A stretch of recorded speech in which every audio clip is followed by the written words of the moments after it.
బాబు ఇదిగో పాలపల్లి ఎట్ల బజార్ ఇది. ఇంకా అక్కడ రాజశేఖర్ గారి విగ్రహం, అంబేద్కర్ విగ్రహం ఉంది చూసా. ఆ సెంటర్లో చూడండి, ఇక్కడ ఏం ఏ కనపడుతుందో చూడు. ఏంటి జొన్న రొట్టెలు చేస్తున్నారు ఎవరనుకున్నా వీళ్ళు, రాజస్థాన్ కుర్రోళ్ళు.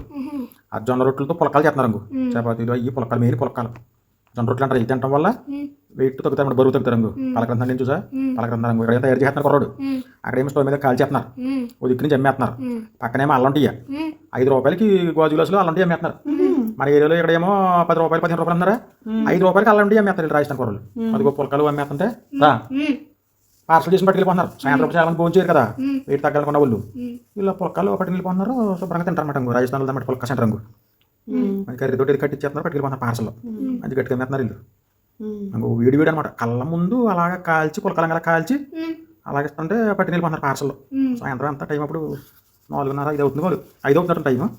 అలా కాల్ చేస్తే పార్సల్ పట్టుకెళ్ళిపోతున్నారు. అంగలా అనమాట. అక్కడ చేయటం ఇప్పుడు అంగు చేసేస్తుంటే శుభ్రంగా అంగలాగా వేడి వేడి అంగలా చేసి ఇలా మొక్కజా పిండి రెడీ చేసుకుంటారు. ఇలా చేస్తారు. చేసిన వెంటనే అక్కడమంట నీట్గా రౌండ్ గంగలాగా చేసేసిన తర్వాత ఇంకా మన వాడికి ఇచ్చేస్తుంటే ఆయన ఏమో చక్కగా అక్కడ కాల్ చేస్తున్నాడు. అలాగా నొప్పి మీద చూసా, ఇప్పుడు అలా వచ్చింది సార్, అలా కొలుతున్నాడు అనమాట. అయ్యో వెంటనే బంగాళదుంప కూర ఇచ్చేస్తాను నీట్గానే. తిని వాళ్ళు తినేస్తున్నారు. పార్సల్కి వెళ్ళి పార్సల్కి వెళ్తుంది. బాగుందా? ఎవరన్నా అందుబాటులో సద్దగా వేడి వేడి తినండి. అది